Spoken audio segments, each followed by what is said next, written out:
Como sabéis, el doctor Francisco Marchetti es médico cirujano, es escritor, es investigador, lleva muchos años dedicado al estudio de las analogías entre cábala, física cuántica y biología molecular. Ha profundizado en estudios sobre la embriogénesis, la molécula P4 y su correspondencia con la cábala. Nos habló de ello hace unos meses cuando pasó por este canal que es su casa. Bienvenido, doctor. Buenas tardes. Hola, ¿qué tal, María? Muchas gracias por invitarme nuevamente. Es un placer. Muchas gracias. Los secretos biológicos de la cábala hebrea es su último libro, el tercero de una trilogía y es sin duda un paso más en su investigación. Hablaremos de ello hoy más adelante. Ahora vamos a adentrarnos, si le parece, doctor, en el mundo de la cábala, porque el conocimiento de la cábala, de la antigua sabiduría que parte de los sabios de Israel, es un conocimiento al servicio del crecimiento personal y espiritual. Busca comprender el conocimiento del alma humana y del universo, que no están separados, es la misma cosa, es el mismo recorrido que debemos transitar. Así que vamos a la primera pregunta. De la cábala se habla y probablemente se está hablando ahora más que nunca, pero para centrarnos nos gustaría conocer, doctor, cuál es su concepción de la cábala, es decir, qué concepto marco tiene sobre ella, el que le haya dado a usted más sentido, no solo a nivel teórico, sino que una vez llevado a la práctica, ¿qué queda de esa teoría? Así que, primera definición que usted nos daría. Bueno, sí, es muy importante decir primero que definir la cábala es algo casi imposible. Pero vamos a intentar lo que normalmente se entiende por cábala, sobre todo en el último tiempo. Uh-huh. Yo diría que la palabra cábala, todo el mundo por lo general ya lo sabe, proviene de la palabra hebrea levaquel. Levaquel significa recibir en hebreo. ¿Y recibir qué? Bueno, la cábala nos permite obtener información de la sabiduría más antigua, ¿eh? Por un lado, pero no es solamente recibir el conocimiento antiguo. La cábala tiene otra función que para mí es muy, muy importante. La cábala es un proceso. La cábala no es un resultado. La cábala es un proceso. La gente a veces confunde, cree que entrando al estudio de la cábala va a obtener un resultado o va a lograr un fin inmediato. No, la cábala es un proceso y por lo tanto es un proceso infinito porque no se termina ni siquiera en los últimos momentos de nuestra vida porque es un proceso de creación. Y por otro lado, también podríamos decir de que la cábala es el estudio o el conocimiento del universo, pero también, como tú decías muy bien, al hablar del universo estamos hablando del ser humano también, porque la creación incluye universo y ser humano. Por lo tanto, yo diría que tendríamos aquí dos definiciones más de cábala. Por un lado, la cábala cosmogónica, es decir, aquella que enfoca fundamentalmente a todo lo que es el universo, que así yo diría comenzó, y ya lo veremos por qué, lo aclararemos más adelante, y una cábala mal llamada antropológica, a pesar de que estudia el conocimiento de la creación del ser humano. A esta cábala, en este marco, yo definí toda una teoría de conocimiento y definí a la cábala, mal llamada antropológica, como cábala biológica. Mm. Apliqué la cábala a la biología y llevé la biología a la cábala. Es decir, ese sería el concepto y el marco que yo te podría dar respecto a una definición de cábala. Uh-huh. Como usted decía, cábala es una palabra hebrea que significa tradición o recepción de una tradición. Es una sabiduría espiritual ancestral que tiene más de 4.000 años de antigüedad y está dirigida absolutamente a todo el mundo. ¿Cuáles son los orígenes más remotos que se conocen? Bueno, esta es una pregunta muy, muy interesante porque yo he escuchado en muchos videos, en algunas entrevistas que se comienza a hablar de la cábala a partir de la Edad Media. Y esto es correcto, no es incorrecto, pero el tema de los orígenes de la cábala, yo diría se remontan a 4000 años antes de Cristo. ¿Y por qué? Porque en el libro Sefer Yetzirah, que es el libro de la creación, se menciona como editor, como escritor de este libro a Abraham.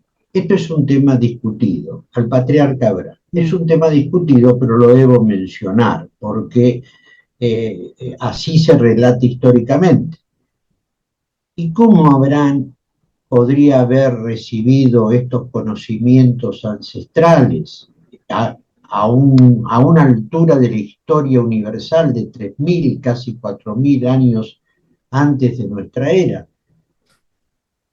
Él recibe a través de un sumo sacerdote que era Yen. Yen era el hijo de Noé. Melquisedec se lo nombraba también porque era un sumo sacerdote.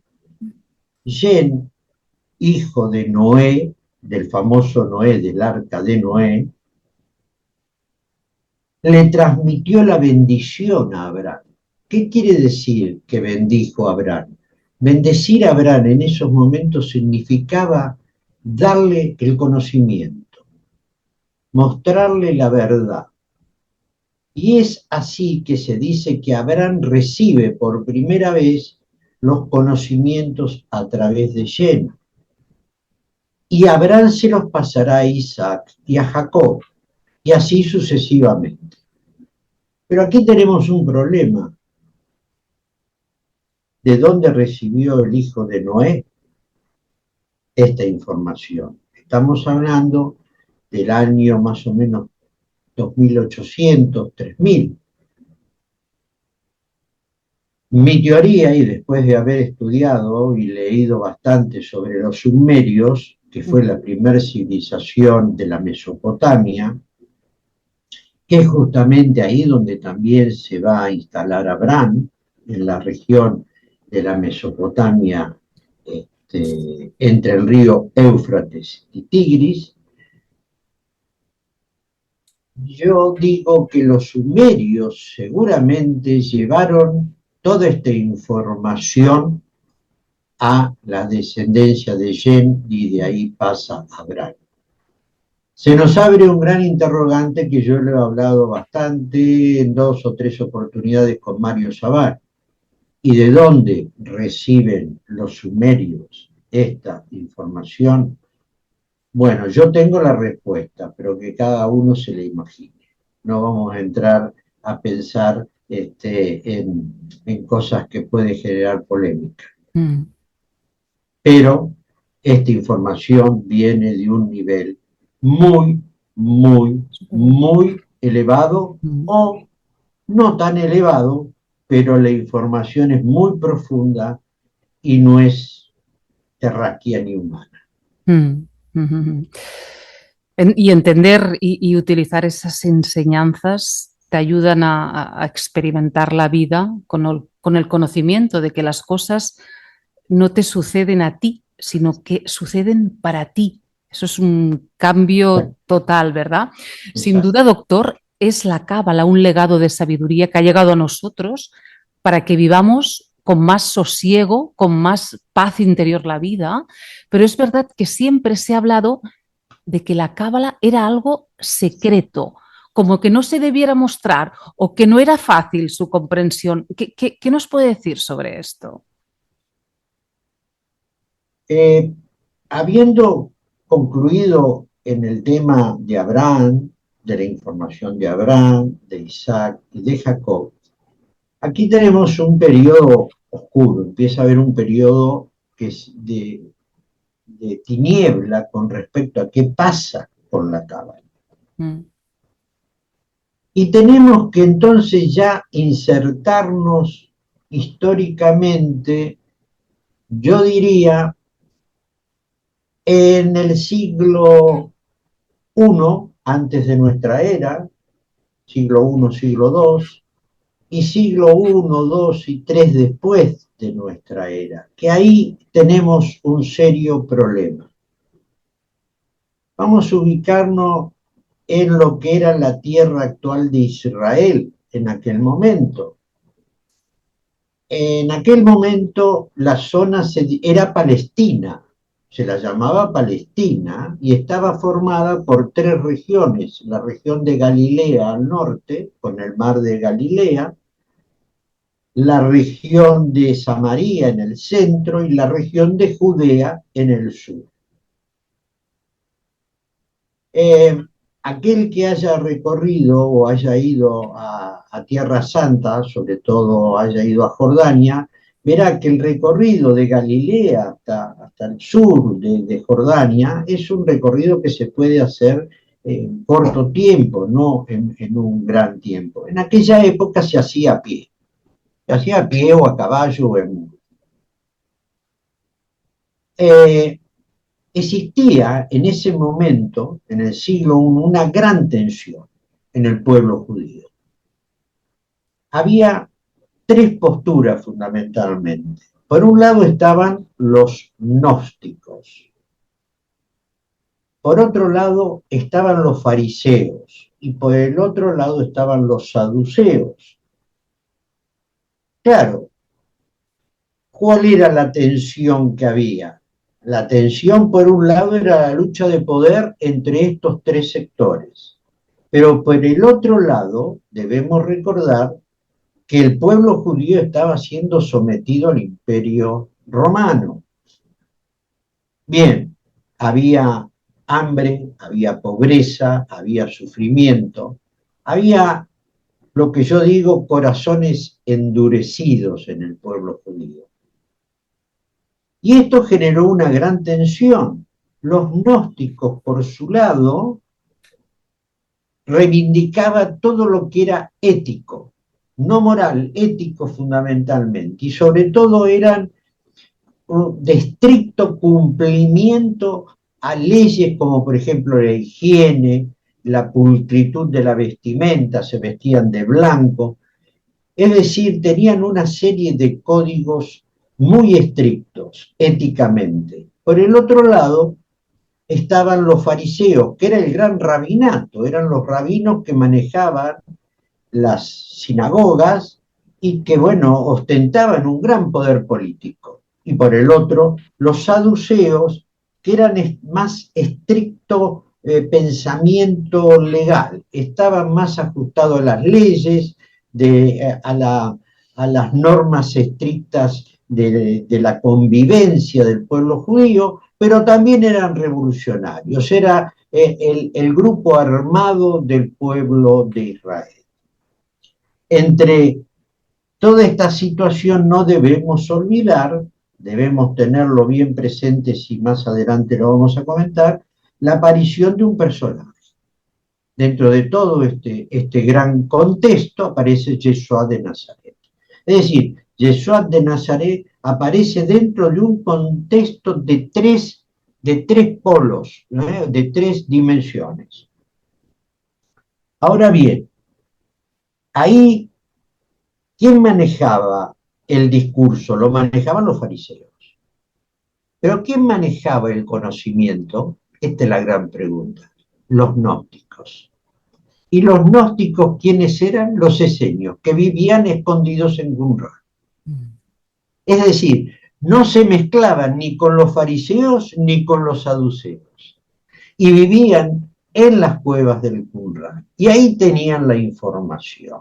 Es decir, los esenios tenían el conocimiento tan oculto. ¿Por qué? Porque el pueblo judío sabe que el mayor poder que puede tener un ser humano es el conocimiento, la información. Y ellos tenían el verdadero poder, tenían la información. Por lo tanto, estos tres grupos en un momento determinado, ya estamos en los años 70, ya han crucificado a Jesús, se destruye el templo. Viene el momento de la destrucción del templo, la guerra entre judíos y romanos, que va a terminar en el año 73 con la caída de la meseta de Masada, donde estaban refugiados el grupo de judíos que se suicidaron todos para no entregarse a los romanos, ¿no? Es decir, que en este periodo también la cábala está oculta. Y está oculta en las cuevas del Qumrán. ¿Por qué? Porque los rabinos, el alto rabinato, no permitía que se diera un discurso distinto al discurso establecido por el establishment. Y este es un problema fundamental para tener en cuenta por qué ocurren las cosas como ocurrieron y que muy pocas veces se relatan o se las muestra o se las expone. Entonces sigue oculta la cábala y tradicionalmente este ocultamiento sigue hasta la Edad Media. Y ahí es eclosión. En la Edad Media hace eclosión. ¿Y dónde hace eclosión? En la Provenza, en el sur de Francia. ¿Con quién? Con los rabinos que proponen un texto que es uno de los textos, de los tres textos fundamentales, que es el Bahir, el libro del esplendor.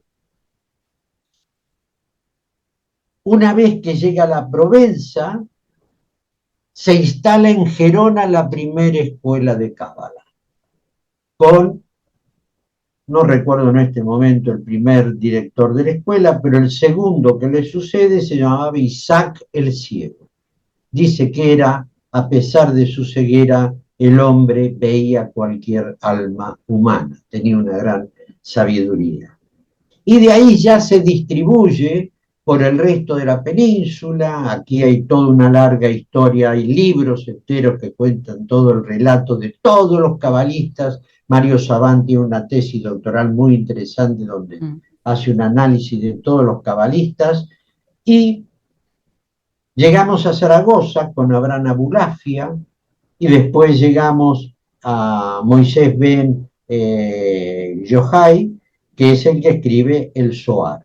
Es decir, aquí tenemos la eclosión más importante de la Cábala, se produce en la Edad Media, entre el 1200, 1300, hasta el 1400, que viene la expulsión de los judíos por los reyes católicos, y con tres libros fundamentales. Uno que ya lo nombramos, el Sefer Yetzirah, que no sabemos de dónde viene.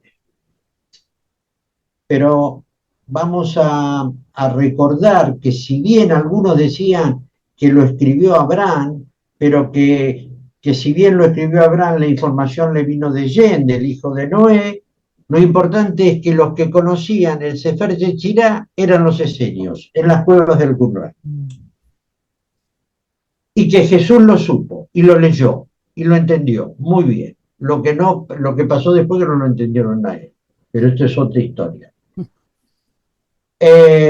Entonces, tenemos tres libros fundamentales, que es lo que va a ser la base de sustentación de toda la Cábala en la Edad Media. El Sefer Yetzirah, el libro del Bahir, que se origina en la Provenza, en el sur de Francia, y el libro del Zohar, que se escribe también aquí en Ávila. Algunos decían que fue un libro escrito por sus discípulos y que Yochai no lo había escrito. La mujer, la viuda y su hija rebaten esta teoría y dicen, no, fue él quien escribió el Zohar. Sea quien sea el Zohar, es, ¿cómo te podría decir? Es la Torá, es la Biblia de los cabalistas. Para entrar a la Cábala hay que leer el Zohar, hay que estudiar el Zohar. Y hay que estudiar el Sefer Yetzirah. Yo el Bahir ya no me he entrado en el Bahir, pero en el Sefer Yetzirah sí, y en el Zohar también, y después vienen una serie de libros que, bueno, el Luxato, etcétera, etcétera, etcétera, ¿no? Pero este es el kit de la cuestión, del ocultamiento de la Cábala, responde fundamentalmente a una cuestión política, de poder político religioso en una época de tensión importantísima en Israel. Por eso aquí tenemos una explicación después, cuando hablemos de Jesús, si tú quieres Mm, hablar más extensamente, mm. de por qué lo matan a Jesús. Ujú. Después volveremos a ello, pero es definitivo conocer el contexto social y político para conocer el ocultamiento y el secretismo que llevaba que es una tradición ya en esta ciencia, ¿no? La cábala. Y fíjate tú ahora que dijiste secretismo. De Mm, la Cábala hay muchas sociedades que han tomado toda la simbología cabalística y una podríamos decir que es la masonería. Y la masonería guardó un secretismo tremendo hasta hace muy poco, hasta el siglo mm, XX. ¿Eh?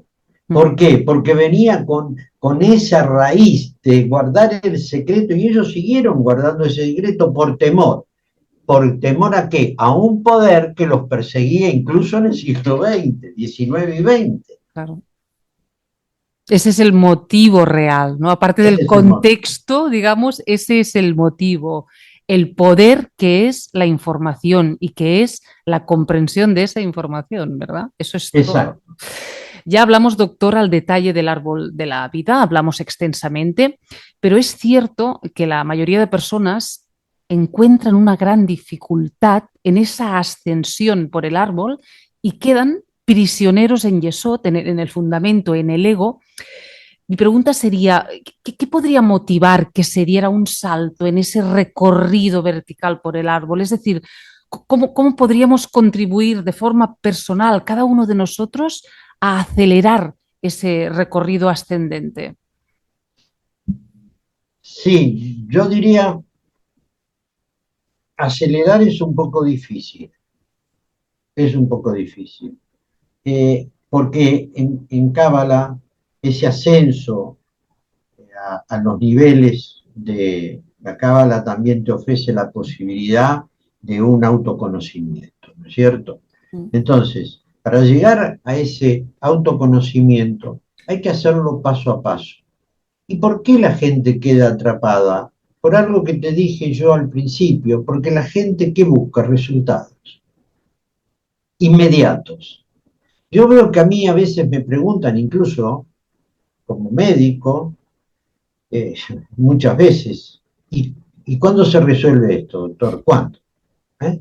Como si esto tendría que ser ya, el resultado tendría que ser ya, ahora, en este momento. La cábala no te ofrece esa posibilidad. Aquel que quiere ir a buscar rápidos resultados en la cábala, que vaya y busque un libro de autoayuda. ¿Eh? Que ahí por ahí lo orientan un poquito mejor y se queda con el libro de autoayuda. Pero para leer un libro de autoayuda también hay que conocerse un poco a sí mismo, hay que preguntarse ciertas cosas. Y una de las cosas que debemos preguntar es esto de estar en el mundo. ¿Para qué estamos en el mundo? ¿No es cierto? Mm. Si nos preguntamos, si nos hacemos esta primer pregunta al iniciar la cábala, tal vez tengamos la posibilidad de que se nos vayan abriendo puertas más rápidas porque ya empezamos con una pregunta que nos incita a un conocimiento. ¿Para qué estar en el mundo? ¿Qué es el estar en el mundo? El estar en el mundo significa estar en acción. Malhut es el mundo de Asia y Asia es la acción. Entonces, partiendo de que estar en el mundo es estar en acción, entender esto, quiere decir que si estamos en acción tenemos energía, la energía es una fuerza que me incita a la producción de un trabajo, ¿no es cierto? Me permite el movimiento y esto es vida. Energía, movimiento, vida. Y en ese estar en la vida entonces estoy produciendo. La segunda pregunta viene, ¿qué es lo que estoy produciendo yo? Yo estoy entonces para algo en la vida. Y ese para algo es para producir. Pero ¿qué es lo que tengo que producir? Tengo que producir cosas útiles, es decir, produzco para servir para cosas útiles, pero también hay cosas que no me sirven y las hago, que son inútiles, ¿no es cierto? Entonces viene la tercera pregunta. Esto que yo estoy para algo en este mundo, para producir algo útil, eso que yo produzco como útil, ¿me sirve para lo material o me sirve para lo espiritual? Si yo respondo me sirve para lo material, me voy de la cábala. Pero si yo respondo me sirve para lo espiritual, lo que yo estoy produciendo en el mundo, por supuesto que lo material también es importante, pero hablo de una posición extremista, ¿no? De los extremos, ya me voy a los extremos. Entonces digo, sí, voy a recorrer los caminos del árbol de la vida que me van a ir llevando por distintas dimensiones de energía espiritual para lograr por lo menos acercarme al máximo entendimiento, al entendimiento. Entonces, fíjate tú que podemos tomar dos actitudes antes de empezar el estudio de la Cábala. Preguntarnos si lo que deseamos es tener o si lo que deseamos, además de tener lo necesario, es ser. Si optamos por ser, no vamos a tener muchas grandes cosas. Vamos a tener las cosas normales que nos va a dar la vida, lo material. Pero lo material necesario. ¿Tú para qué quieres 50 pares de zapatos? Sé como yo he visto que algunas actrices abren sus armarios y muestran 200 pares de zapatos. ¿Para qué los quieres? Si con 2 pares de zapatos eres feliz. ¿Para qué quieres 200, no? Entonces, ese es el materialismo extremo. Y el otro, tampoco el espiritualismo extremo, porque es muy cómodo irse a un convento, ponerse el frac de monje y estar todo el día mirando el sol y la luna, y diciendo yo oro y que Dios baje a mí y me ayude. No, no, esto no. Entonces, la cábala implica un esfuerzo. Si estamos dispuestos a hacer un esfuerzo para conocernos, para mejorar, y para beneficio personal nuestro, no solamente, pero beneficio de nuestra salud, beneficio interior, para vivir tranquilos, felices, porque este tiempo de vida es muy corto, ¿no? No podemos estar todo el día machacándonos, tenemos que hacer un sacrificio. Y el camino de la cabra es un sacrificio. ¿Por qué la gente queda estancada en eso abajo y no arranca de Malhut? Y bueno, porque quiere tener, no quiere ser, no quiere ascender, consciente o inconscientemente. Entonces dice, no, yo soy espiritual, yo rezo, voy a misa, sí, pero eso no es la espiritualidad. La espiritualidad es otra cosa, es el autoconocimiento de uno. Nos perdemos, nos deslumbramos en el tener, ¿no? Nos deslumbramos con el tener y ya no seguimos adelante, ¿no? Cuando la Cábala habla, doctor, de niveles del alma, ¿es correcto decir que todos los tenemos todos? ¿Que esos niveles de los que ahora vamos a hablar están en nosotros siempre? ¿Eso quiere decir que si uno toma conciencia y aumenta su nivel de conciencia, se llegará a descubrir esos niveles superiores del alma? Pero no porque no estén, sino porque debemos descubrirlos, ¿no? ¿Cuáles son los 5 niveles del alma de los que la Cábala habla? Sí, los 5 niveles del alma se compatibilizan con el tetragrama, o las 4 letras hebreas importantes que es el nombre de Dios, se compatibiliza con los mundos de la Cábala, pero fundamentalmente son 5. ¿Por qué? Porque hay un nivel 0, es el más elevado de todo, al que no podemos llegar. Tendríamos ahí lo que se llama la yejidá. La yejidá es el Adán Kamón, es el hombre primordial. ¿Cómo te podría decir? Es el holograma, es la matriz. Es decir, es un ser humano transparente, dibujado todo lleno de energía, que después esa energía se va a ir condensando hasta aparecer aquí abajo como forma. Pero arriba está la matriz, el matriz. Muy bien. Esa sería la dimensión mayor del alma. Y esta dimensión es importante, ¿por qué? Porque coincide con una dimensión de la Sefirá Keter. Keter es una dimensión que después, si quieres, la podemos comentar. Después tenemos el alma, el otro nivel más bajo, que es la Hayá. La Hayá ya es la dimensión de Josma, la dimensión del alma de la sabiduría. Es también muy difícil que lleguemos a estos grandes niveles. Fíjate tú una cosa, que cuando se habla de santidad, la gente cree que santo o tener santidad es aquel que ha sido una muy buena persona en su vida. Y esto no es así. La santidad es aquel que ha llegado a un nivel tan elevado de conocimiento que es un sabio. Eso para la Cábala es la santidad. Cuando tú llegas a tanto nivel de conocimiento, ¿por qué es santidad el conocimiento? Porque en la Cábala se dice, y nosotros decimos, que la salvación del ser humano, la redención del ser humano, no se hace a través del perdón de los pecados, sino que se hace a través del conocimiento. El conocimiento produce la redención, la salvación del ser humano. Cuanto más conocimiento tú adquieras, más purificada será tu alma y más capacidad de misericordia y de bondad vas a tener.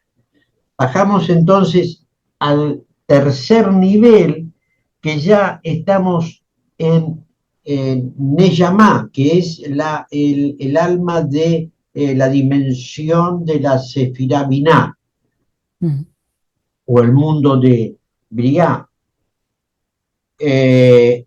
Viene después Ruach, que es la dimensión del alma espiritual que está relacionada con el mundo de Yetzirah, el mundo de la formación, y por último Nefesh, que es el alma nuestra, el alma de Malkut. Es decir, el alma nuestra es un alma mental. Todo lo mental nuestro es yo diría, el Nefesh, las emociones, todo lo que nosotros podemos experimentar y percibir, es el alma perceptiva. Ya cuando entramos en el nivel de Ruach, que es el espíritu, ya ahí estamos entrando en un alma más profunda, un alma más sutil, que es un alma que tiene conciencia, pero que tiene conciencia biológica, no perceptiva. Es el nivel celular, molecular, donde se ha ido estableciendo las formas. Y esto es muy importante. Yo acabo de recibir ahora un mensaje de Mario Sabán, donde se ha hecho un descubrimiento tremendo en Israel. Han logrado con inteligencia artificial traducir el pensamiento en sonido. Bueno, mi hijo está trabajando, está dando un curso ahora casualmente en la Escuela de Sabán sobre, él diseñó toda una técnica de cábala y sonido, sonoterapia, está dando un curso muy, muy interesante. Se está trabajando mucho en el mundo, en medicina también, sobre el sonido. ¿Y por qué voy a esto? Porque aquí estamos en Ruach, en el espíritu, en la energía más sutil. Las células conversan entre sí, las células hablan, dialogan. ¿Cómo dialogan? Dialogan a través de frecuencias de vibración. Una célula vibra a 50, la hepática, por ejemplo, el corazón vibra a 70 o 80, y el corazón sabe que no debe vibrar a 40 porque es hepático y no funcionaría. Y así sucesivamente, se van conversando, dialogando, como dialogan las plantas con el viento, uno a través del otro o a través de las raíces. Bien, este es el mundo de los espíritus. Y este es el mundo angelical. ¿Por qué? Porque los ángeles son los intermediarios, son los que van a definir la formación, los que van a unir las moléculas y los que van a dar la forma. Yo siempre digo que los ángeles son los trabajadores de Dios, porque Dios los mandó a trabajar. Dios no hace nada, Dios generó algo allá arriba y después dijo, ahora a trabajar ustedes. Muy bien. Y después ascendemos entonces al nivel de la creación. Y aquí estamos en un nivel muy profundo. ¿Por qué? Porque esta energía es no podemos identificarla. La energía del espíritu tal vez sí, podemos llegar al alma del espíritu. Podemos llegar al alma del espíritu. Pero ya al alma de la creación es complicado, porque yo te diría, ya entraríamos en mi libro, yo en mi primer libro explico muy bien esto, ya entraríamos en la dimensión Josma Binah. Josma Binah es la copulación entre la sabiduría y el entendimiento. Bien. Pero es también la copulación entre el espermatozoide y el óvulo. Estamos a este nivel del alma. Aquí se unen dos almas, el alma de la frecuencia del árbol derecho de la vida, es decir, la potencia expansiva del árbol derecho, con la potencia restrictiva, la que recibe. Está el dar de Josma con el recibir de Binah. Y este es, yo diría, imposible de llegar a saberlo, ¿no? Tú puedes, yo siempre le decía a los alumnos, la copulación o el acto de unión sexual externa entre un hombre y una mujer es lo macro, pero lo micro es el acto de reproducción interna entre el óvulo y el espermatozoide. Ese es otro acto de copulación. Es decir, volvemos a un significado cabalística impresionante, porque lo macro es a lo micro y lo micro es a lo macro. Lo que ocurre afuera está ocurriendo instantáneamente en nuestro interior. Llegar a estos niveles es complicado, muy complicado, pero bueno, algunos yo creo que han llegado. Tal vez Moisés con sus visiones en el Sinaí, tal vez Abraham cuando tuvo esa visión que detuvo justo el cuchillo antes de matarlo a su hijo, ¿no? Fíjate tú que para llegar a esos niveles, la fe que debía, el exceso de fe de este hombre, ¿no? Para llegar a semejantes niveles del alma. Bueno, es decir, podríamos llegar muy poco, pero esto no quiere decir que nosotros no lleguemos a niveles de autoconciencia. Es decir, no llegamos a los niveles de energía más profundos, pero llegamos a las dimensiones del árbol de la vida. Y cuando llegamos y vamos ascendiendo a cada dimensión del árbol de la vida, vamos ascendiendo un escalón más a a nuestro autoconocimiento. Porque esto es lo importante.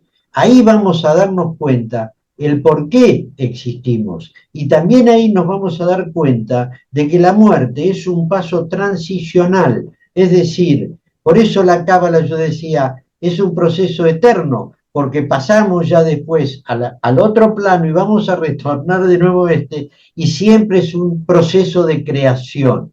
El hecho de morir es un proceso secundario de creación también, ¿no es cierto? Entonces, es una transición. Exactamente. Esos son los niveles del alma en la Cábala y cada uno de esos niveles se corresponde, como decía usted, con la energía de un universo determinado. Así que la persona tiene que aumentar sus niveles de conciencia e invertir en su crecimiento personal y espiritual, aumentando también su aprendizaje. Así que nuestra misión individual, doctor, o misión de vida, no se desconecta ni puede ser diferente o ir en contra de la misión general de la humanidad. Sería un contrasentido. Y aquí aparece el tikkun olam, que es una frase en hebreo que significa reparar el mundo. ¿Cuál es su significado exactamente para la mística Sí, sí, judía, sí, doctor? sí, es correctísimo lo Mm, que acabas de decir. mm, Sí, el Tikkun Olam es la rectificación del mundo, pero para rectificar el mundo primero tenemos que rectificarnos nosotros, hacer el Tikkun, ¿no? El Luxato dice muy bien algo que yo creo que yo lo estoy estudiando mucho, Luxato, porque me parece que es uno de los cabalistas más clarificantes, más claros, más importantes en lo que pone.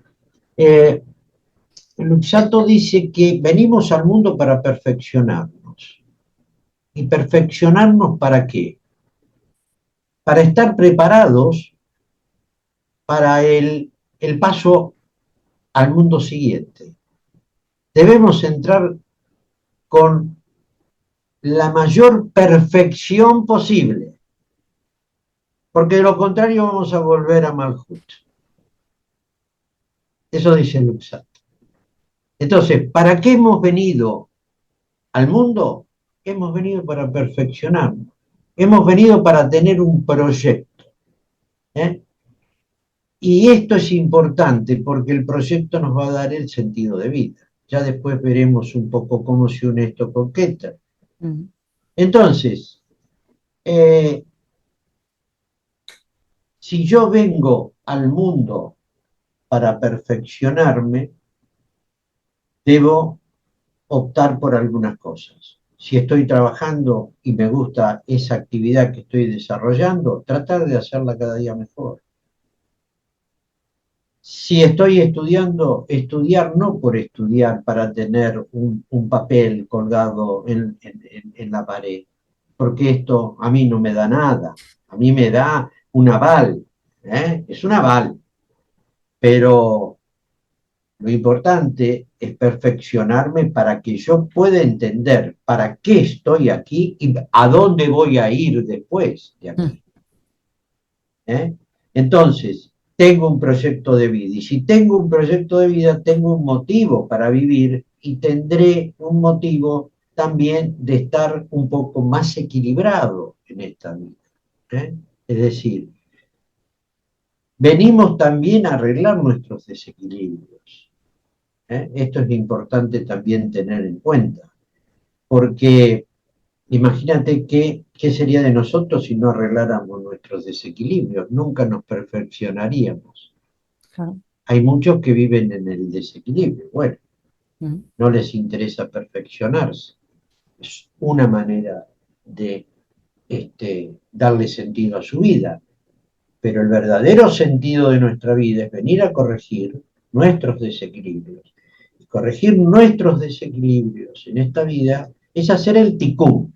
Entonces, si yo hago el ticún, tú haces el ticún, el vecino hace el ticún y el otro hace el ticún, todas estas energías se van a elevar al universo como si fuera una gran oración, ¿eh? Una gran energía va a fluir porque la energía nuestra fluye al universo y la del universo viene a nosotros. Si nosotros estamos mandando una energía buena, positiva al universo, el universo va a hacer también su rectificación. En estos momentos estamos en un momento muy, muy complicado, muy complicado. ¿Por qué? Porque si tú miras de un pantallazo así global lo que está ocurriendo en el mundo, estamos, yo diría, casi perdidos. Entonces, si no empezamos a hacer el ticún cada uno, esto no se acaba. El mundo no va a hacer su corrección. El tikkun olam no va a venir hasta que nosotros no nos corrijamos. Y esto de decir que va a venir el Mesías, no, el Mesías es el Tikkun Olam, es la rectificación a través nuestra. Ese es el Mesías está en nosotros, no está afuera, no viene del cielo ni de los subsuelos de la tierra, está en nosotros y somos nosotros los que tenemos esta terrible tarea que tiene el ser humano y que no termina de entenderla. ¿Por qué? Porque existe un poder oscuro, un poder muy oscuro, que está controlando esto y está en la oscuridad más profunda de Malhut. ¿Y cómo sacamos esta oscuridad de Malhut? Uniendo todas las mentes del planeta. ¿Y cómo lo logramos? Aquí tenemos un serio problema. Si no miramos al vecino que está al lado y a veces ni lo saludamos, imagínate cómo vamos a hacer el Tikkun Olam. Es una visión pesimista. La visión de Mario Saban es optimista, pero a mí me cuesta un poco más. ¿Por qué? Porque yo lo he vivido con los pacientes. Yo lo he vivido con los pacientes. Yo he vivido al paciente que venía con una ansiedad y con una necesidad de resolver rápidamente sus problemas porque quería él perfeccionarse, quería seguir estudiando, quería, doctor, yo necesito estar bien por esto, por esto, por esto y por esto. Muy bien. Es decir, él estaba haciendo el ticún en ese momento sin saberlo. Pero venía el otro que me decía, no, no, yo esto no lo tomo, no me interesa, bueno, que me pase lo que me pase. Ese no estaba haciendo el ticún. ¿Y cómo le dices a esa persona que haga el ticún para que podamos hacer todos el ticún Olam? Claro, Lyman es un gran cabalista, al cual yo respeto muchísimo, pero a veces tiene estos pensamientos tan optimistas, que el mundo van a florecer claveles y rosas por toda la tierra. Ojalá esté equivocado yo, pero mientras no destruyamos los poderes oscuros, y esos poderes oscuros tienen armas, tienen poder, tienen dinero, no veo el título. Pero bueno, debemos ocuparnos cada uno de la Ahora sí, reparación de nuestra alma. Eso sí, para contribuir a qué? A la reparación, como decía usted, de todas nuestras almas, ¿no? Pero cada uno el foco en la suya, ¿no? El foco en la suya, ¿no? exactamente. La Cábala parece tener ideas similares, doctor, a todas las principales tradiciones místicas serias que han llegado a nosotros, como el budismo, por ejemplo. ¿Existe alguna diferencia realmente destacable que debamos poner en valor? Yo veo que en la Cábala, al ser un proceso, no decimos yo soy, decimos estoy, siento siempre. Entonces, yo creo que la Cábala es esto, es este proceso que me hace estar siendo en cada momento otra cosa diferente, y esa otra cosa diferente va a ser para bien, no va a ser para mal, porque he elegido este camino. Creo que los demás sistemas pueden, sí, filosóficos, budismo, etcétera. El budismo habla del nirvana, de la extinción total. La Cábala no habla de una extinción total, en absoluto. La Cábala habla de que iremos a un reino celestial, como decía Yeshua de Nazaret. ¿eh?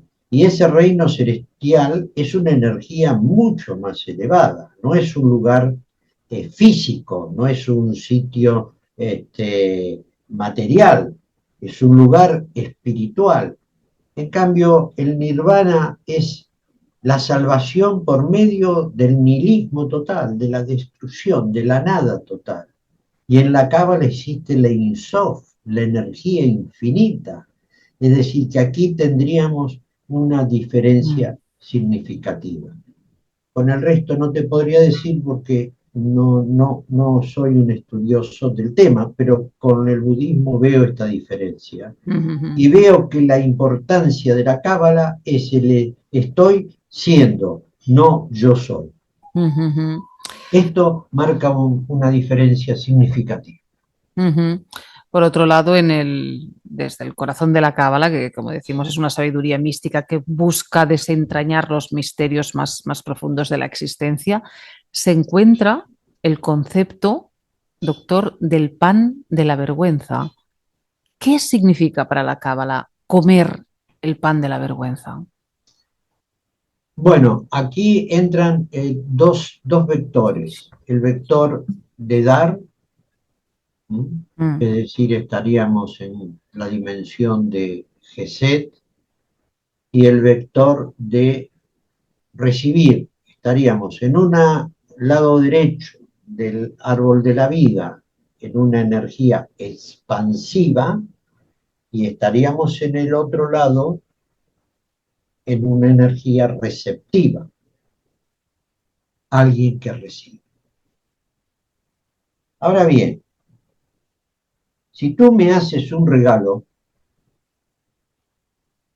y yo no te conozco y voy por la calle y tú me detienes y me haces un regalo, me dice, toma, te quiero regalar, no sé, este libro, te quiero regalar 50 euros. Y yo le digo, pero yo a usted no la conozco. Ah, no importa, no importa, yo te lo quiero regalar. ¿Pero por qué me quiere regalar un libro o por qué me quiere regalar 50 euros? Porque tengo necesidad de otorgártelo, porque yo me siento feliz al dártelo. Pero del otro lado, yo que lo voy a recibir, no me siento feliz de recibirlo. ¿Por qué? Porque yo no he hecho ningún mérito contigo para que tú me regales algo.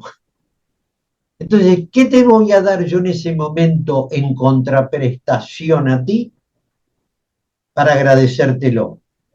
Si yo lo recibo, me daría vergüenza recibir algo que yo recibo de alguien que no conozco y que no merezco. Pero vamos a un hecho más cotidiano, que lo vemos, que lo podemos ver con nuestros ojos y que a veces nos tapamos los ojos para no verlo. La pobreza, la pobreza en el mundo. Aquel niño que está con las manos esperando un plato de comida. ¿Correcto? Bien. ¿Qué ocurre con este niño, con este adulto que está con las manos ahí esperando un plato de comida?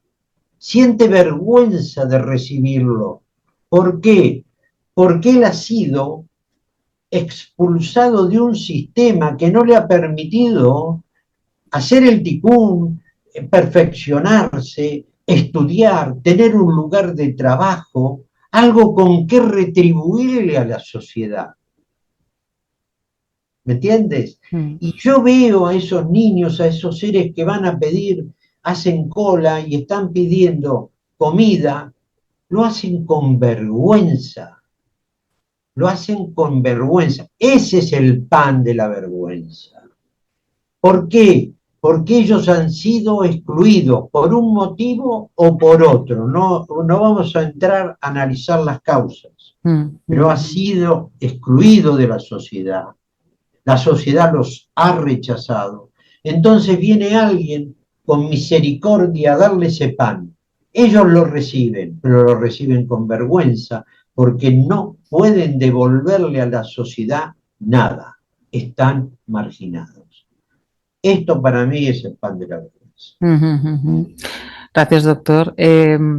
Por otro lado, y ahora ya sí hablando de Jesús de Nazaret, algunas obras hablan de Jesús como un cabalista excepcional que perteneció claramente y contribuyó perfectamente a estas enseñanzas de las que hoy estamos hablando, ¿no? ¿Qué significó el Maestro Jesús para la Cábala, doctor? Bueno, muy bien. sabemos que la historia de Jesús, todos los, tanto en los cuatro evangelios canónicos, eh, nos hablan de un periodo de vida de Jesús, de un periodo de evangelización, un periodo de niñez, hay un periodo total de ocultamiento. Después nos hablan de un primer periodo de evangelización en Galilea, fundamentalmente en su tierra. Después nos hablan de un segundo periodo y después nos hablan de la pasión de Jesús. Son los tres o cuatro ítems fundamentales en la vida de Jesús. Pero hay un periodo que va por unos cuantos años, que va desde los 13, creo que fue a los 14 años, 13 años, cuando él estuvo rezando en la sinagoga, que ahí ya tiene un primer enfrentamiento con el rabinato, ¿no? Porque dijeron, ¿quién es este niño que viene a postular teorías conflictivas? Recuérdate que habíamos hablado de que Israel estaba en una situación de alta tensión entre gnósticos, fariseos y saduceos. Y bueno, aparece este personaje de 13, 14 años ya haciendo apologías que no correspondían al poder del momento. Después desaparece. Jesús desaparece. Y reaparece en una edad que no vamos a entrar a analizar, que algunos dicen 33, en realidad es mucho más, pero no importa. Son detalles que no hacen al caso. Entonces, ¿qué ocurre? ¿Dónde estuvo Jesús en ese periodo? Y Jesús estuvo estudiando. Jesús se fue con los gnósticos, con los esenios. Y tú recuerdas que yo decía que los esenios manejaban todo lo relacionado a la ética, a la pobreza, a la humildad, a la misericordia, a la adquisición de conocimientos de la sabiduría antigua, a la oposición al poder político, a la oposición a leyes que no tenían sentido. Por ejemplo, no trabajar el sábado, el sabbat. Jesús trabajaba el sábado. ¿Eh? Todo esto lo proponían los gnósticos, no lo propongo yo, porque por ahí alguno que está escuchando se va a empezar a enojar conmigo ahora, por lo que voy a decir, pero esto lo proponían los gnósticos. Y Jesús aprendió todo esto, y Jesús aprendió el Sefer Yetzirah, el libro de la creación. Y en ese contexto de gran tensión del siglo I, aparece Jesús. Baja del Qumran, va a su pueblo, a Galilea, y reúne a 12 personas, a 12 judíos, como él. Ya empecémonos a ubicar de que Jesús era judío y que todos los que lo rodeaban a Jesús eran judíos, y que Jesús nació en Galilea, tierra de Palestina.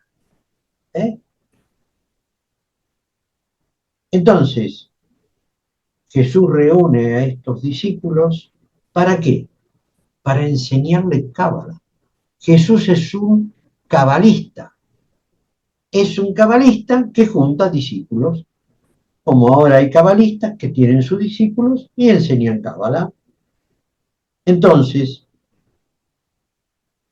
en aquella época a los maestros se les llamaba también rabinos, así que Jesús era un rabino, era un maestro.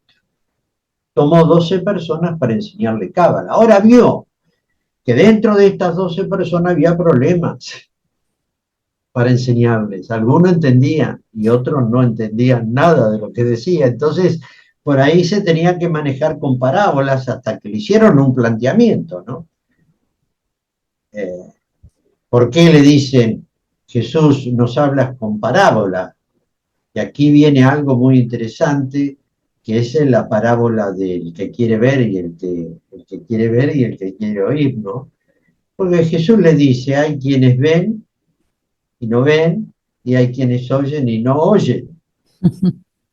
¿Qué le estaba diciendo Jesús? Jesús le estaba diciendo que una cosa es ver y otra es mirar, y que una cosa es oír y otra cosa es escuchar. Entonces, esto generaba que había algunos que no entendían lo que él decía. Entonces tenía que explicarlo de alguna manera más sencilla. Esta es la famosa parábola que aparece en Mateo 13. En Mateo 13, mucha gente dice, el que quiere ver, que vea, y el que quiere oír, que escuche. Y están repitiendo a Mateo 13 sin saberlo permanentemente, porque esto está en Mateo 13, el primer evangelista que escribe el primer evangelio del Nuevo Testamento. ¿Es la parábola de la ceguera, doctor? Sí, sí, sí, sí. Que más que la parábola de la ceguera, él lo explica en una parábola que es cuando se le preguntan la razón de la parábola. Los discípulos le preguntan, ¿por qué? ¿Por qué nos hablas en parábola? ¿Por qué les hablas en Mm. parábola? Y él le dice, bueno, a algunos tengo que hablarle en parábola por este tema, porque no ven lo que tienen que ver y no escuchan lo que tienen que, o no oyen lo que tienen que oír. Bien, entonces estamos en el periodo de gran convulsión en Israel, en la tierra de Judea. Los romanos, por un lado, oprimiendo permanentemente al pueblo, el pueblo con hambre, desorientado. Busca que venga alguien a salvarlo, que venga un político a salvarlos, ¿eh? Que venga un rey. Ellos no piden un Dios, piden un rey que los salve del sometimiento de los romanos. Y Jesús tiene una misión. La misión la había aprendido él en la cábala. Yo tengo que volver a mi origen, a mi raíz. Ahora estoy en Malhut, ya he llegado. Ahora tengo que subir el árbol de la vida y volver a ascender al reino de mi padre, a Malhut, a Keter, y de ahí a Insof. Es decir, él venía para morir, porque él sabía que ya su ciclo de rectificación, el tikkun, ya lo había hecho, ya tenía el conocimiento suficiente y necesario, había llegado a conocer los secretos más elevados del árbol de la vida, había llegado por encima de forma. Entonces, su misión era enseñar a sus discípulos para que ellos transmitieran este mensaje cabalístico. Mm. Claro, esto te imaginas. Si ya los rabinos del templo iban a permitir esto, se estaba cuestionando el discurso unificado, el discurso totalitario. Y el pueblo iba a dejar de creer en quién, en los rabinos, en el rabinato, en el poder. Y Mm. esto no se podía permitir. Entonces, ¿cómo llega Jesús al desenlace, a su muerte? Jesús ve un día que los discípulos están hablando entre sí y de repente los empieza a observar y ve que cuando terminan de comer y de hablar, empiezan a orar, a rezar. Entonces Jesús se acerca riéndose de ellos. Y entonces uno de los discípulos dice, pero maestro, ¿tú de qué te ríes? Estamos rezando, estamos orando, dando gracias por el alimento. Y Jesús le dice, yo me río, no de ustedes, me río porque están orando y rezando a un Dios que no es el Dios de ustedes. Es un ídolo. Y ese no es mi Dios. El Dios no es ese. Y el que se atreva a mirarme de a los ojos, que se levante y me mire, como diciéndole, el que se atreva a discutir mi verdad de que hay un Dios superior al que ustedes creen, que venga y me lo diga. ¿Y quién aparece? Judas. Y Judas se levanta, se pone frente a Yeshua, lo mira a los ojos y le dice, yo sé de dónde tú vienes. Tú vienes del reino de Barbeló. Es decir, tú vienes del reino celestial. Y yo no soy quien para nombrar al innombrable. Con esto está diciendo que conocía Cábala, de alto nivel, Judas. Entonces Jesús le dijo, ven conmigo, a ti, solo a ti, te enseñaré los secretos del eón, del tiempo, los secretos del reino celestial. Solo a ti. Pero tú deberás cumplir una misión. Deberás entregar mi cuerpo para que yo pueda regresar al reino de mi Padre. Tú me denunciarás. Esto fue la misión que recibe Judas de Yeshua. Judas no traiciona. Eso le iba a decir, así que Judas lo que No estaba es cumpliendo traiciona su a Jesús. cometido, ¿no? Estaba No cumpliendo su traiciona. cometido. Exacto. Judas no traiciona a Jesús. Judas cumple lo que Jesús le está pidiendo. Esto no es invento mío. Esto fue descubierto en las cuevas del Qumrán en un manuscrito que se llama el Evangelio de Judas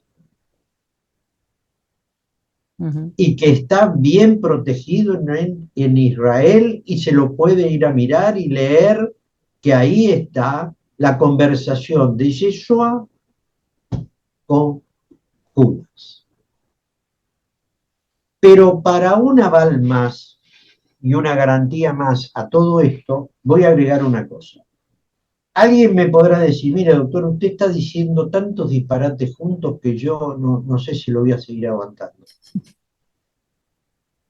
Resulta que en el 2007, en La Voz de Galicia, se publica un texto de todo un estudio que hizo Benedicto XVI sobre Jesús, porque él era un gran admirador de Jesús.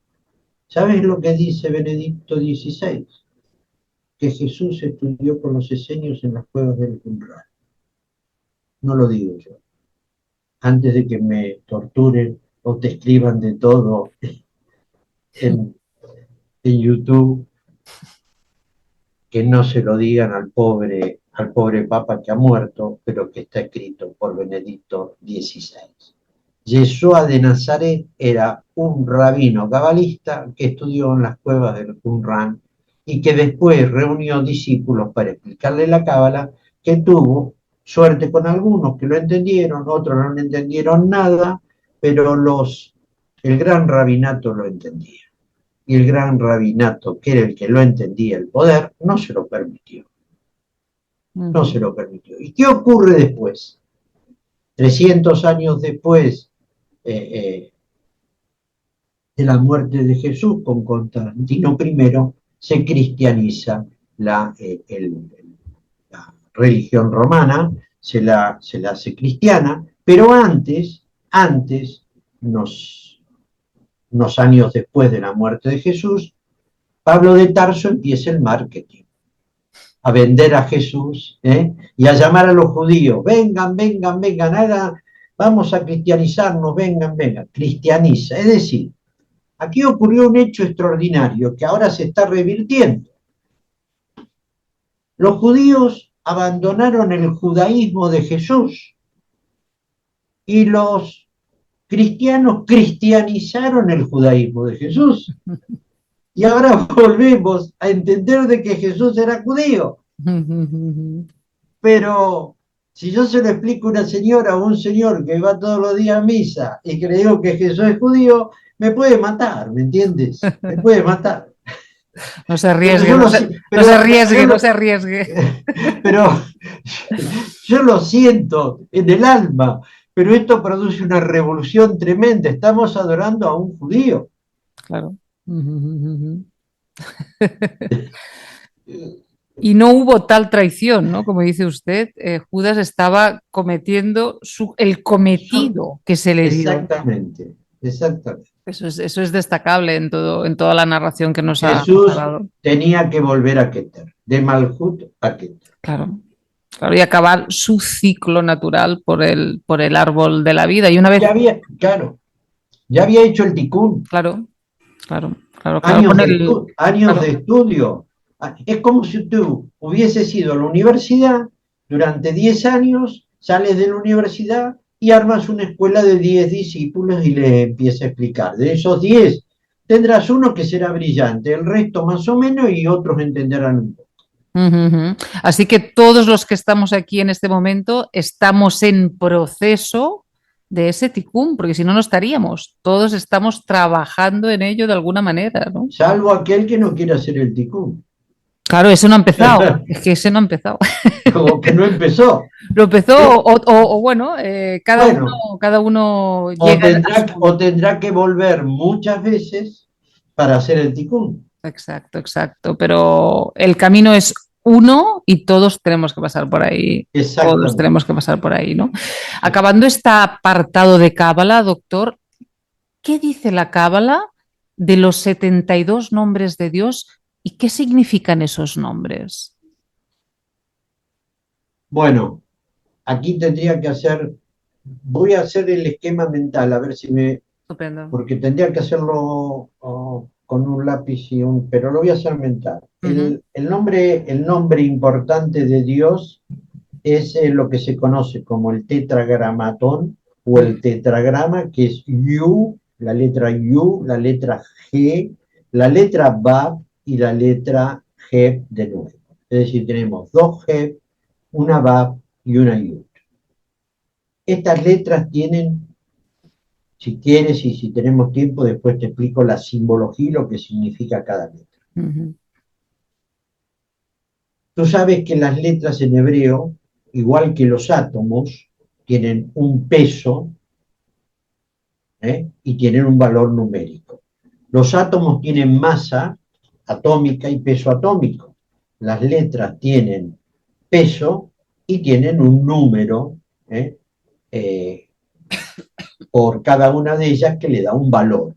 Esto se llama en Cábala gematría. La gematría es obtener el número de las letras de cada letra y sacar una conclusión. La letra Yud en Cábala vale 10. La Hei vale 5. La Bab vale 6. Y la otra Hei vale 5.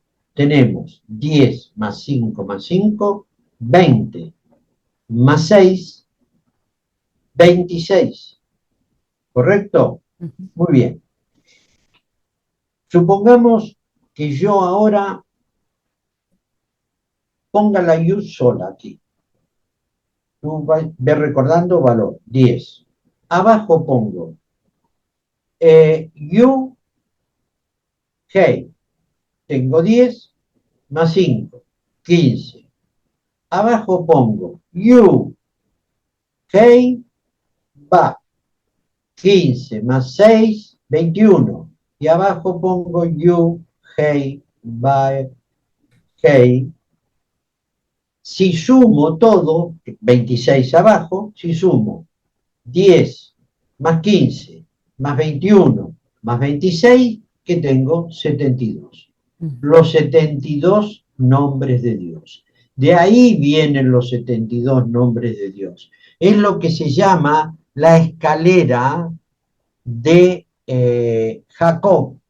Mm. Es decir, lo que Jacob en sueño o en visión vio como escalera de ascenso donde la Yud última estaba por encima de los rayos del sol y por encima de la luna. Es decir, la significación de los 72 nombres de Dios no es otra cosa que el ascenso de nuestro nivel de autoconciencia en estos 4 niveles del nombre de Dios o tetragramatón, de los cuales salen 72 nombres. Este sería el significado en forma general, porque después hay todo un desarrollo. Claro, al detalle es infinito, ¿no? Quien quiera entrar ahí, hay todo tipo Y de información. cada letra, fíjate tú, tiene una simbología muy importante en Cábala, y esto lo dice el Sefer Yetzirah. La letra Yud significa agua, la letra Hei significa fuego, la letra Bab significa aire, y la otra Het, tierra. Fuego, aire, tierra y agua, los 4 elementos que forman la creación: carbono, hidrógeno, nitrógeno y oxígeno, los 4 átomos con el cual se forma la vida. Esto es el nombre de Dios. Dios es fuego, aire, agua y tierra. Doctor, ahora ya que estamos acabando, de su nuevo libro que ha editado, que forma parte de una trilogía que es su propia aportación, su obra de los últimos años, bajo el título de Los secretos biológicos de la Cábala hebrea. ¿Qué secretos se revelan o qué podemos hallar de sus últimos estudios, doctor, en este libro último? Bueno, como tú bien lo has dicho, es una trilogía que comienza todo un trabajo de analogía o de correspondencias entre lo biológico y lo cabalístico. Esta que acabo de darte recién de fuego, aire, agua y tierra, carbono, hidrógeno, nitrógeno y oxígeno, es una analogía que hago con el nombre de Dios para demostrar de que Dios está contenido en una energía que es la de los átomos de carbono, hidrógeno, nitrógeno y oxígeno, y que estos 4 átomos de carbono, nitrógeno, hidrógeno y oxígeno forman el ADN, nuestra esencia genética. Es decir, Dios está en el ADN de nosotros. Entonces, así inicio todo un desarrollo, todo un nuevo marco teórico con el primer libro. El segundo libro ya me dedico a un punto muy especial, que es el alma cuando desciende en el embrión. ¿En qué momento el alma desciende en el embrión? El embrión durante los primeros 7 días es un golem. Un golem es algo amorfo. No tiene subjetividad ni tiene alma. Pero fíjate tú una cosa, el día 16 de la fecundación, es decir, en la gematría sería 6 más 1, 7, baja una energía que produce el primer latido del corazón. Y el corazón comienza a latir y a distribuir energía en todo el embrión. Hay subjetividad, hay alma. El alma entró con la energía el día 16, es decir, el 7º día que el Génesis plantea como el último día de la creación. ¿Y dónde va esa energía? Va al corazón, y en el corazón se instala en una parte muy, muy, muy oculta, que tiene un nombre médico, que no lo voy a nombrar ahora, pero que es el que genera la energía para que el corazón se contraiga y se dilate, se contraiga y se dilate, sin depender ni del cerebro ni del hígado, de nadie. El día que esa chispa dice basta, el corazón deja de latir. Es decir, que hay una energía autónoma que ha bajado desde una energía elevadísima, se ha instalado en Tiferet, en la 6ª dimensión del árbol de la vida, e irradia energía a todas las dimensiones, a todo el cuerpo.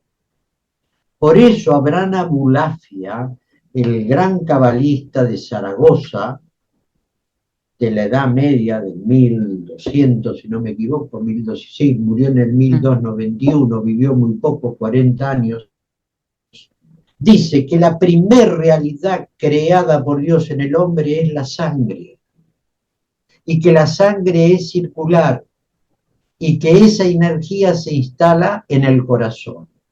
Es decir, Tiferet, que también se lo llama Seiranpin, porque está formada por las 6 dimensiones centrales. Las 3 de arriba son Keter, Josma y Binah. Abajo, Malhut. Entonces, dice Abraham Abulafia que la sangre fue lo primero que creó Dios en el hombre. ¿Y cuándo crea la sangre Dios en el hombre? En el 5.º día después de la fecundación. Después de unirse el óvulo con el espermatozoide, aparece lo que se llaman las células madres sanguíneas, las que van a formar y forman la sangre. Y el día 16, esa energía tiene que ser distribuida, por eso baja de Keter o de Insof una partícula que el maestro Eckhart, por ejemplo, llama la chispa divina.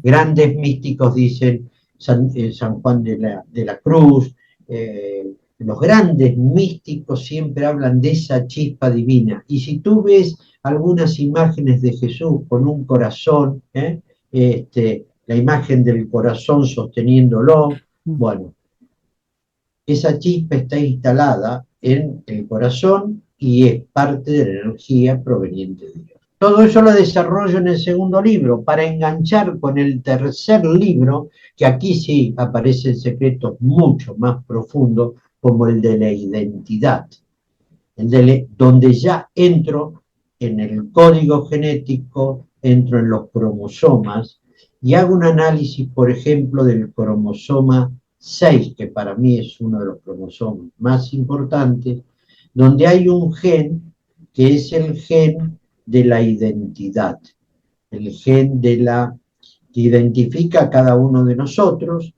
que es el que se investiga para los trasplantes. Cuanto más identidad o comparación tengamos donante con receptor, más beneficios va a tener el trasplantado con su trasplante, ¿no? Y esta identidad, ¿dónde se ubica? En Tiferet. En Tiferet está el yo de la identidad.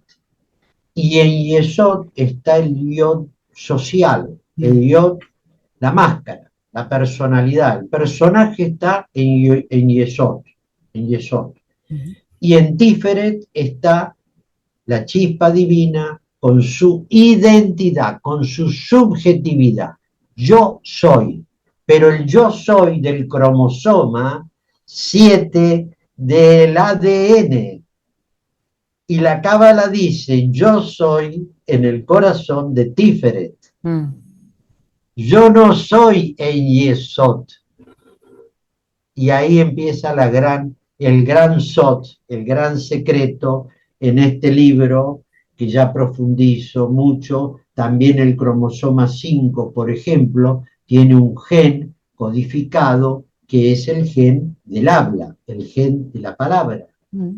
Y fíjate tú que en el cromosoma 5, tiene una cantidad de bases nitrogenadas que cuando uno la suma me da también 5. Y el 5, ¿qué es? La letra Hei. ¿Y la letra Hei qué es? Es pensamiento, palabra y acción. Fíjate tú, en el cromosoma 5 está la palabra en un gen y en la letra Hei está la palabra.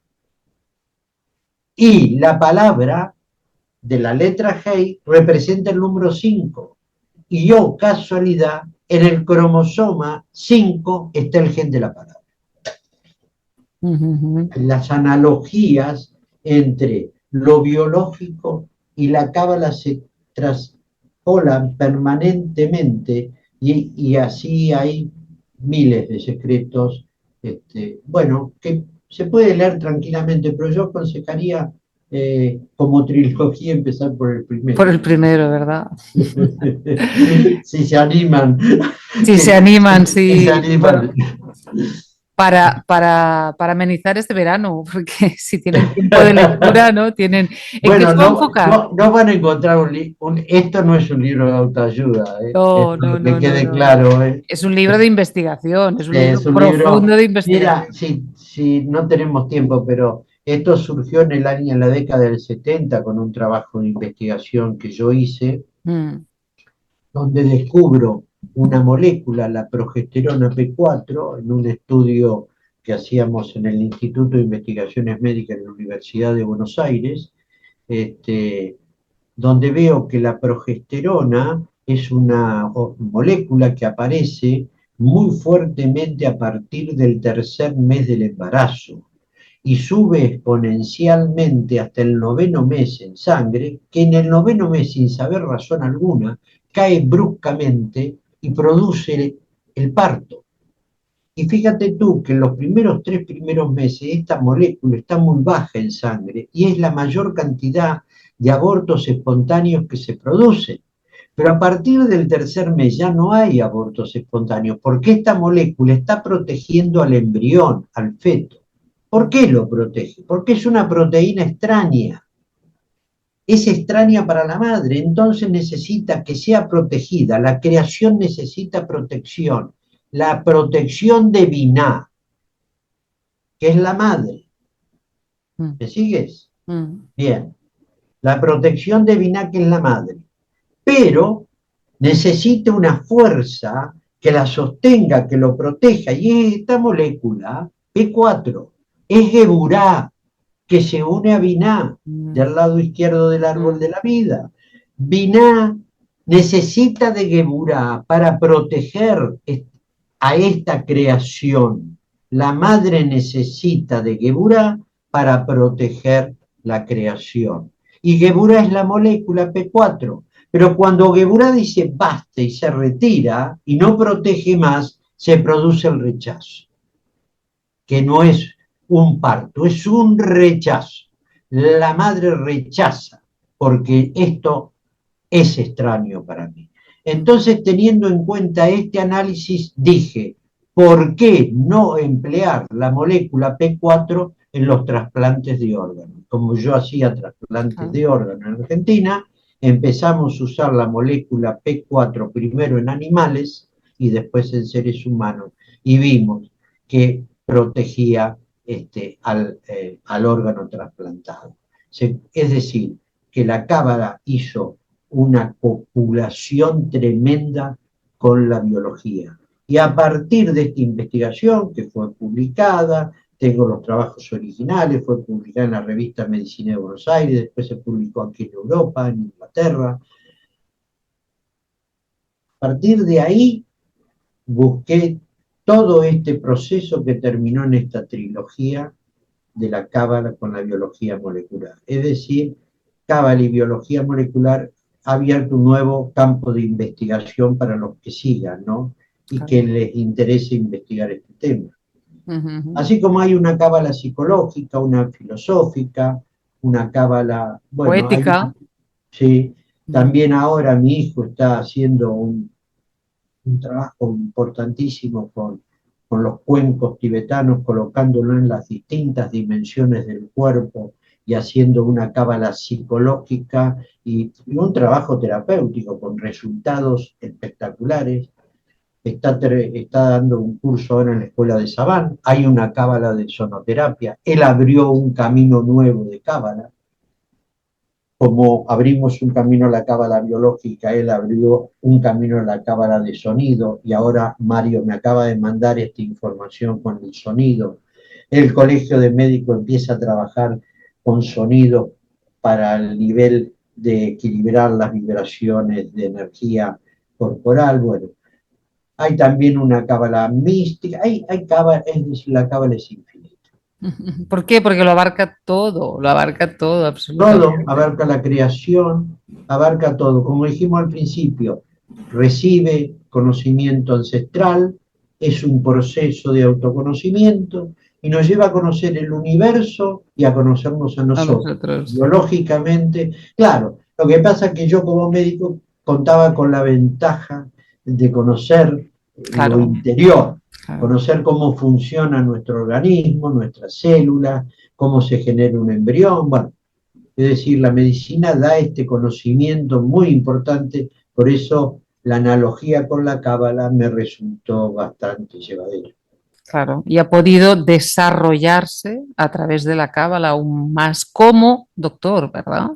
Sí, sí, sí, indudable, Claro, indudablemente. Creo que, bueno, yo siempre estuve manejándome dentro de lo posible, además de hacer cirugía en un terreno humanístico dentro de la medicina, pero yo veo que la mayoría de los colegas son muy fríos y se justifican diciendo, si no soy frío, yo no puedo ser médico. No, mentira, mentira. Para ser médico hay que ser humano, no, no hay, exacto. hay que ser frío. Claro que sí. Eso es un grave error, pero bueno. Mm, Y sí, yo creo que el otro día lo dije en una charla, alguien me lo preguntó, y dije que yo, si tuviera el poder de hacerlo, pondría en la Facultad de Medicina un año de estudio de la cámara, básico, básico, mm, para que vean cómo la cámara no es una cuestión mágica. No es una cuestión de resultado, no es cuestión de que venir con una varita mágica, no, es un proceso. Y es un proceso basado en fundamentos científicos. El Yeset Sefirá es ciencia. Cuando Abulafia nos dice que la primer realidad creada en el hombre por Dios es la sangre, cuando hablamos de Insof, hablamos del Big Bang. Cuando mm. hablamos del vacío, que hablamos de Keter, de la necesidad de vacío, el vacío es importantísimo. Y en medicina, cuando viene y me dice, yo no sé para qué sirvo, doctor, yo siento un vacío, no, mejor que siento un vacío. A ver cómo se lo puede llenar ese vacío. Claro, claro, claro, claro. Siéntalo, siéntalo. Claro, porque ese le va a dar el sentido de la vida. Claro, claro. Porque si usted siente un vacío, se va a preguntar, ¿por qué? ¿Por qué estoy, qué me pasa? ¿Por qué no estoy así tan... Claro, entonces se está preguntando por su sentido de vida, ¿no?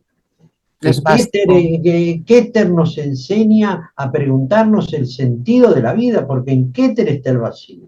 Claro. Algunos cabalistas no la consideran ni siquiera dimensión a Keter, parten de edad, del conocimiento, porque dice que Keter está por fuera. Claro, Keter está unido a Insof, y Keter es el vacío donde Insof descargó la creación. Sin ese vacío no hay posibilidad de creación, porque si no, el universo, la energía infinita se hubiese expandido tremendamente Claro. y no hubiese formado. Se necesita un contenedor, una clipá, una vasija que Mm, contenga a esa energía, y ahí aparece Keter. Entonces, Keter es el que da el sentido al contenido de nuestra vida. Es esa chispa divina, ¿no? Que en el día 16 aparece Exacto. en el cuerpo del embrión, ¿no? ¿En qué se va a enfocar a partir de ahora, doctor? ¿Tiene algún otro proyecto o a lo mejor descansar y ver por dónde nos lleva la inspiración? No, por ahora estoy estudiando mucho, llevo unas cuantas horas por día de estudio, Mm, estoy estudiando fundamentalmente a Luxatto, Las Puertas del Alma, El Camino de Dios. El Camino de Dios es un libro maravilloso.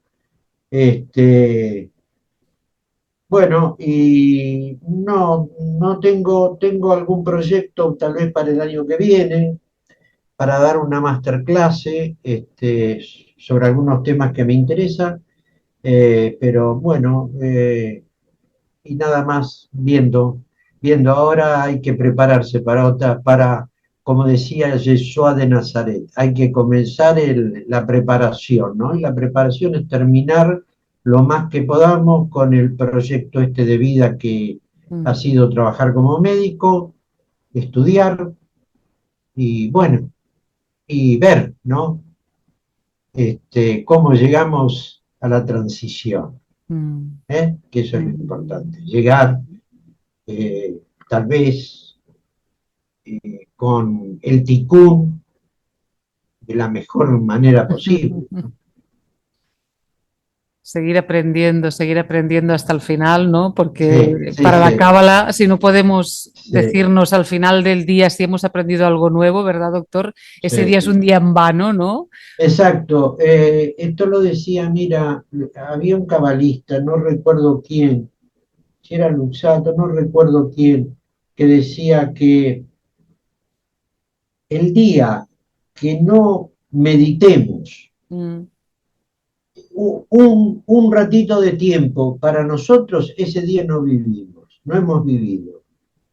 es un día en Es vano, decir, ¿no? ese día que no nos dimos un tiempo para nosotros, Mm, una retrospección, una introspección, mejor dicho, mm. para pensar qué estoy haciendo, si me tengo que detener, no me tengo que detener, si estoy haciendo las cosas bien, si las estoy haciendo mal.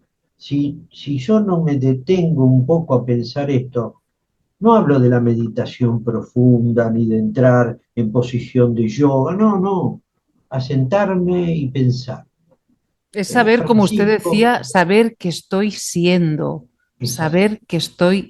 tener conciencia, parar y tener conciencia de eso. Estoy siendo en este momento, es tener presencia al final, doctor, exacto, es tener exacto. presencia, ¿verdad? Y saber que estoy siendo para algo, pero cuidado, cuando uno está haciendo para algo, está sirviendo. Y entonces ahí hay que preguntarse, ¿estoy sirviendo qué? ¿Para lo útil o para lo inútil? ¿O me están o se están sirviendo de mí? Claro. Hay preguntas aquí muy fuertes. Mm, mm. ¿Soy un siervo de la materia exclusivamente o soy un siervo del espíritu viviendo en un monasterio o estoy más o menos entre lo material y lo espiritual, pero equilibradamente, ¿no? Claro. Esto también, esta pregunta del para algo, estoy para algo, sí, pero ¿para qué? ¿Para qué estoy?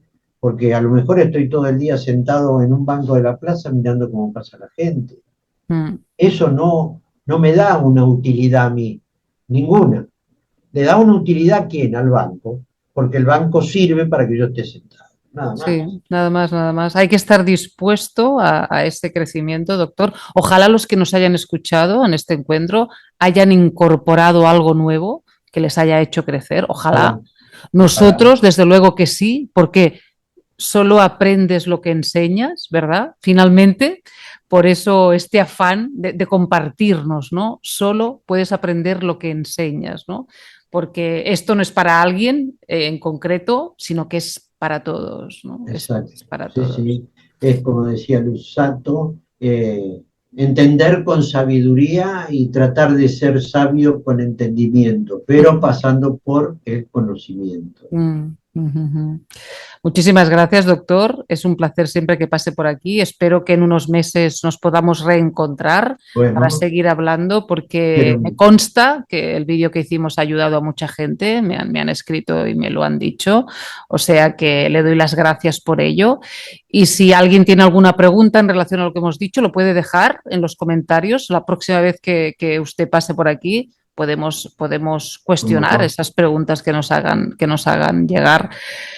Que vaya muy bien el verano, que Bueno, descanse y que igualmente para estudie. ti, María, que lo Muchas gracias. disfrutes, ¿eh? Un gran abrazo y muchísimas gracias, ¿eh? Muchas gracias por todo, doctor. Un abrazo.